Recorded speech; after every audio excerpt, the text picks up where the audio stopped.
تو یہ کبھی نہیں سوچنا کہ میں بڑا ہو کر یہ ہوں گا. اب بڑے ہو کر کیا بنیں گے؟ ابھی سے آپ کیا بنیں گے یہ سوچو.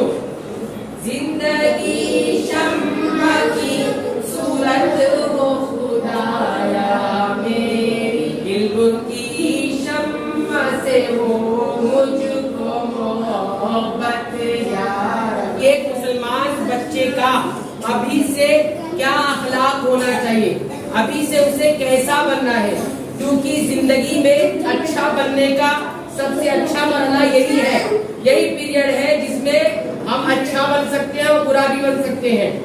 تو جب اچھے اخلاق ہمیں معلوم ہوں گے تبھی ہم اچھے بن پائیں گے. تو یہ کبھی نہیں سوچنا کہ میں بڑا ہو کر یہ ہوں گا. لوگ سوال کرتے نا آپ بڑے ہو کر کیا بنیں گے؟ ابھی سے آپ کیا بنیں گے یہ سوچو. بڑے ہو کر تو کیا کس کو معلوم ہے بڑے ہونے کے لیے، ہے نا؟ یہ نہیں ہم بڑے ہو کر کیا بنیں گے، ہم ابھی سے کیا بنیں گے، کیا بننا چاہتے ہو. ٹھیک ہے. حب العلم کیا ہے؟ حب العلم، علم سے محبت. علم سے محبت.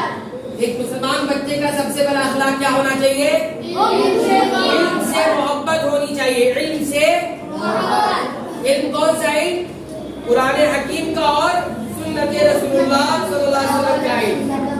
علم سے مراد کیا ہے؟ قرآن و حدیث، قرآن و سنت. کیا؟ قرآن و سنت. اس علم سے محبت ہونا چاہیے. اچھا ہم لوگ پڑھتے ہیں نا، ایک نظم پڑھتے ہیں، اس میں کیا آیا ہے؟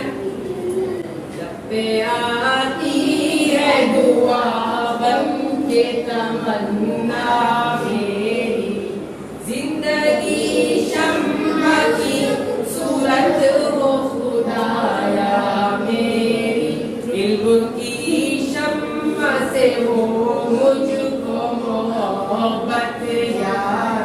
تو علم کی شمع سے محبت ہونی چاہیے. کیا کہتے ہیں؟ علم کی شمع سے ہو مجھ کو محبت یار. تو یہ سب سے بڑا اخلاق ہمارا کیا ہونا چاہیے بچوں کا؟ علم سے محبت. تو قرآن سے محبت اور حدیث سنت سے محبت، یہ ایک مسلمان کا سب سے پہلا اخلاق ہونا چاہیے. ٹھیک ہے. اب اس کی دلیل کیا ہے؟ ٹھیک ہے. اللہ کے رسول صلی اللہ علیہ وسلم کہتے ہیں کہ اللہ تعالی جس انسان کے ساتھ اچھائی کا، بھلائی کا ارادہ کرتے ہیں تو اسے دین کی، اسلام کی، ایمان کی اور علم کی سمجھ دے دیتے ہیں. یعنی اس سے علم سے محبت ہو جاتی ہے، علم سے محبت ہو جاتی ہے. ایک مسلمان کو ہمیشہ، مسلمان بچے کو خاص طور پہ علم سے محبت کرنی چاہیے. علم سے یعنی مجھے علم سیکھنا ہے، مجھے قرآن سیکھنا ہے، مجھے قرآن کی باتیں سیکھنی ہے، مجھے سنت سیکھنا ہے، سنت کی باتیں سیکھنی ہے، سنت میں کیسے کیا کچھ آیا ہے وہ سیکھنا ہے. یہ محبت پیدا ہوگی نا تو یہ مسلمان بچے کا سب سے پہلا اخلاق ہے. اسی لیے وہ نظم میں ہم دعا کرتے ہیں، علم کی شمع سے ہو مجھ کو محبت یار. اللہ کے فرماتے ہیں من یرید اللہ خیرا، اللہ تعالیٰ جس کے ساتھ خیر کا، بھلائی کا، اچھائی کا ارادہ کر لیتے ہیں کہ ان کو اچھائی دینا ہے، ان کو بھلائی دے رہا ہے، تو کیا کرتے ہیں؟ بہت مال دے دیتے ہیں، بہت خوبصورتی دے دیتے ہیں، بہت پیسہ دے دیتے ہیں، ہاں بہت دولت دے دیتے ہیں. نہیں، کیا دیتے ہیں؟ یفقہہ فی الدین. یفقہہ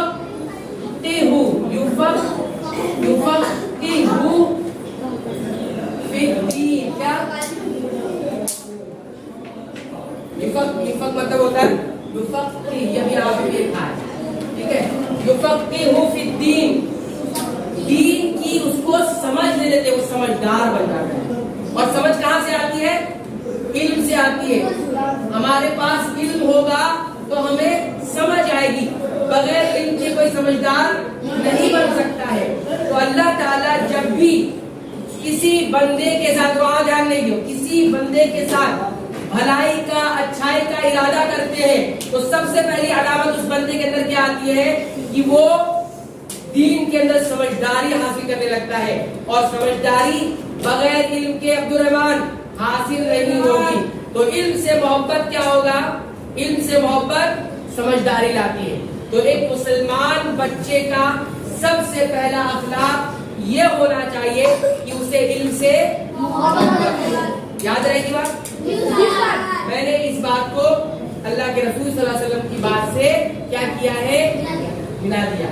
ٹھیک ہے، اللہ تعالیٰ جب بھی کسی بندے کے ساتھ بھلائی کا ارادہ کرتا ہے تو اس کو بہت اعلیٰ خاندان میں نہیں پیدا کر دیتا، اسے بہت دولت نہیں دے دیتا، اس کو بہت خوبصورتی نہیں مل جاتی، اس کے بعد بہت مال اور دولت اور بہت عالیشان نہیں، بلکہ اس کے پاس دین کی کیا ہوتی ہے؟ سمجھ ہوتی ہے۔ اور یہ دین کی سمجھ، اسلام کی سمجھ، ایمان کی سمجھ، زندگی گزارنے کی سمجھ، کیسے زندگی گزارنا ہے، کیسے سونا ہے، کیسے جاگنا ہے، کیسے معاملات کرنا ہے، کیسے کس سے بات کرنی ہے، کیسے والدین کے ساتھ رہنا ہے، کیسے بڑے بھائیوں کے ساتھ رہنا ہے، کیسے چھوٹے بھائیوں کے بہنوں کے ساتھ رہنا ہے، کیسے اور رشتہ داروں کے ساتھ رہنا ہے، استاد کے ساتھ کیسے بات کرنی ہے، کیسے رہنا ہے، یہ تمام چیزوں کی سمجھ اس کے اندر آ جاتی ہے۔ تو پہلا اخلاق یاد کرو، علم سے محبت۔ اخلاق نمبر 1، علم سے محبت۔ اخلاق نمبر 1، علم سے محبت۔ علم سے محبت۔ اخلاق نمبر 1، اخلاق نمبر 1، علم سے محبت۔